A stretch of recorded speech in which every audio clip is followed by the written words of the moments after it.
Here is a question. Read it carefully and think about the answer. Let us solve it step by step. Let us begin solving this step by step. Step 1. Identify the parent chain.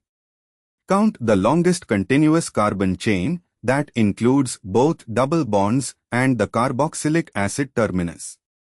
Starting from the ChO carbon, C1, ChO, C2 is equal to C3, C4, C5, C6 is equal to C7, C8, C9, C10, C11. This gives an 11 carbon chain undecanoic acid backbone with 2 double bonds undeca 2,6 dinoic acid. Step 2. Locate and name the double bonds. One double bond is between C2 and C3, conjugated with the carboxylic acid, and the other is between C6 and C7, conjugated with the aldehyde. Both must be assigned EZ geometry. C2 is equal to C3.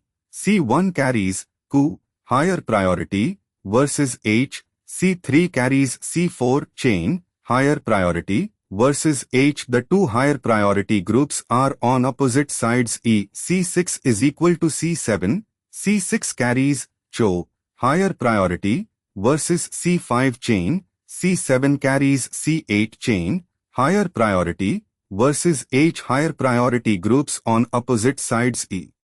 Hence the prefix 2E, 6E.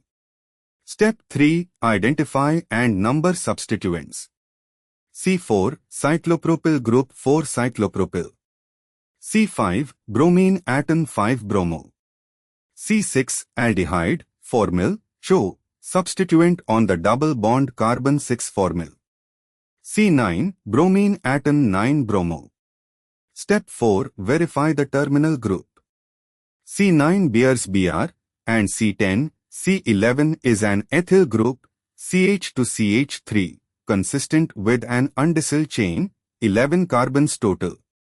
Step 5. Assemble the IUPAC name. Parent undeca 2,6 dianoic acid. Geometry 2E, 6E. Substituents in alphabetical order. 5, 9 dibromo, 2 Br atoms at C5 and C9, 4 cyclopropyl, 6 formyl. Full name 2E, 6E, 5, 9 dibromo, 4 cyclopropyl, 6 formilindica 2,6 dianoic acid. Therefore, the correct answer is 2E, 6E, 5, 9 dibromo, 4 cyclopropyl, 6 formilindica 2,6 dianoic acid. The correct answer is shown on screen.